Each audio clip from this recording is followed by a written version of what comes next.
an everlasting covenant, my steadfast, sure love for David. See, I made him a witness to the peoples, a leader and commander for the peoples. See, you shall call nations that you do not know, and nations that do not know you shall run to you, because of the Lord your God, the Holy One of Israel, for he has glorified you. And from Matthew 14. Now when Jesus heard this, and what he heard was that John the Baptist had been executed. When Jesus heard this, he withdrew from there in a boat to a deserted place by himself. But when the crowds heard it, they followed him on foot from the towns. When he went ashore, he saw a great crowd, and he had pity for them, and he cured their sick. When it was evening, the disciples came to him and said, "This is a deserted place, and the hour is now late. Send the crowds away so that they may go into the villages and buy food for themselves." Jesus said to them, "They need not go away. You give them something to eat." They replied, "We have nothing here but 5 loaves and 2 fish." And he said, "Bring them here to me." Then he ordered the crowds to sit down upon the grass. Taking the 5 loaves and the 2 fish, he looked up to heaven and blessed and broke the loaves and gave them to the disciples. And the disciples gave them to the crowds, and all ate and were filled. And they took up what was left over of the broken pieces, 12 baskets full. And those who ate were about 5,000 men, besides all the women and the children. This is the word of the Lord. Thanks be to God.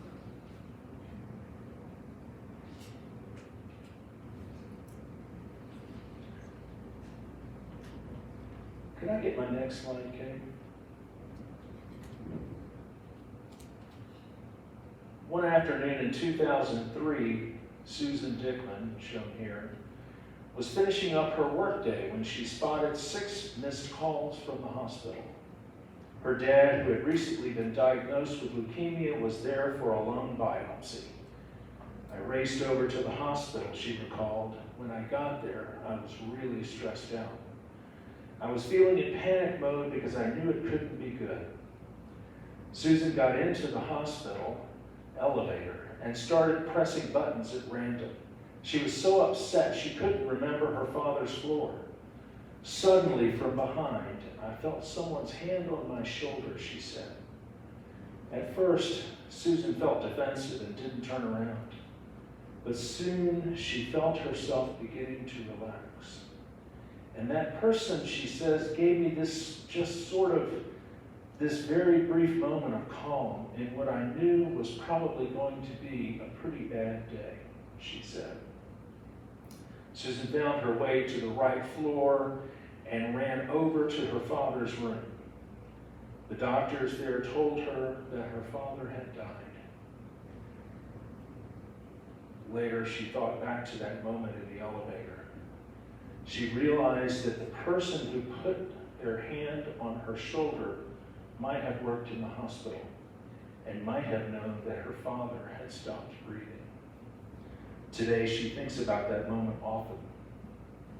I just feel like that person must have known what I was walking into when I got off that elevator, she said. I think what a heroic, small but heroic gesture that was, to just reach out physically to somebody who was obviously struggling. I include that story. I wonder in your life, has someone ever reached out to you with something simple that you needed right at that moment in time? If you think about your life, has there ever been someone in your life, a parent, a grandparent, a neighbor, a teacher, someone who was able to give you something that seemed to meet your immediate needs right at that point, and maybe on and on? This is a very simple story, this Jesus feeding the 5,000. I think we can try to make it complicated. We can get wrapped up in the miracle.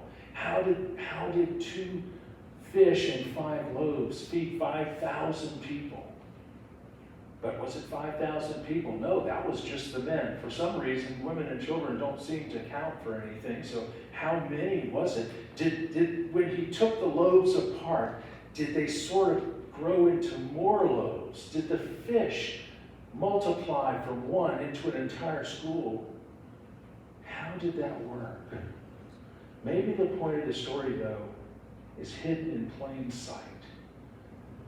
Maybe the point of the story is not the miracle itself, but the fact that Jesus met the immediate needs of the people that were there at that moment in time. Jesus is our image of God. Jesus is God come to earth in flesh. This is a beautiful story. It tells us what the character of God is and what God is up to here. Notice Jesus doesn't give them a sermon. He doesn't say you need to go to church more often. He doesn't say spiritual types of things. The disciples say, these people are hungry. Send them away. And let's get the scene too. And how does this describe God? He's tired. He's just heard that the child that was his best friend, his mother's friend Elizabeth, John the Baptist, has just been killed. He's been preaching and healing their sick, and he is tired. He needs a little bit of alone time, and he tries to get away from the crowds for just a little bit. Have you felt like that before? And people continue to come after you, wanting something from you. And what is the character of God? The character of God in Jesus Christ is he says, well, I'm tired, but we have a situation here. And we're not going to send these people away. We're going to give them something to eat. Because he knows you can't talk about spiritual things to people when their belly is rumbling from hunger. Can I get my next slide? I think about the message of the church and our Christian religion today. I read this recently from the World Economic Forum. 25%. What is the world up to now? Are we at 8 billion people yet? 7.5? 25% of the world lives in desperate poverty. This cannot be God's plan. While a few nations and individuals get richer and richer and richer, 100,000+ people a day join the slums of the poorest people on earth. This cannot be God's plan. And I think about this message this morning. My message is going to be short. The message of the church. What does Jesus say? Does Jesus say, okay, all the men on one side and the women on the other side? Children, you go with the women. All the sheep go on this side, and I want the goats to sit over there. What is the character of God in this? The character of God is, I see thousands of people in front of me, and I have pity for them. And I'm going to feed them all. And I'm not asking any questions. Can I get one more slide? This is my grandparents. My granddad was in the Navy as well in World War II.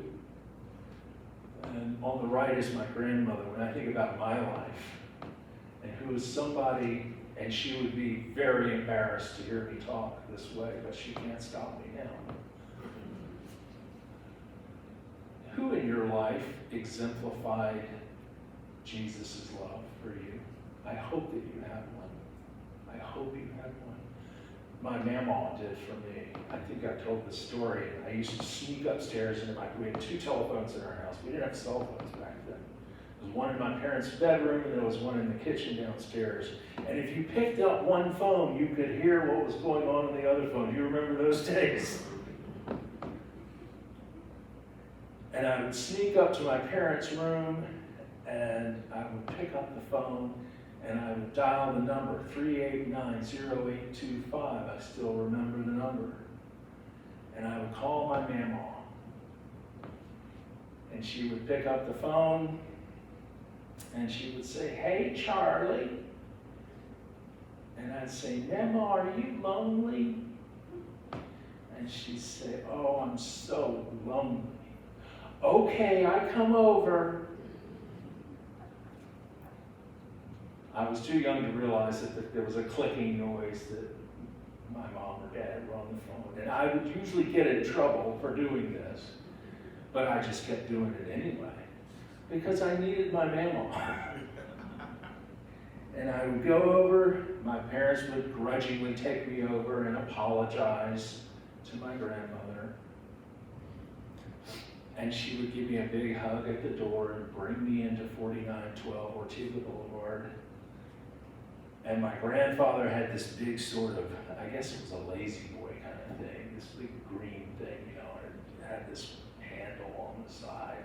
And she'd rock me back, put a little blanket around me, and ask me what I want to eat. And I'd say, "A Clark burger."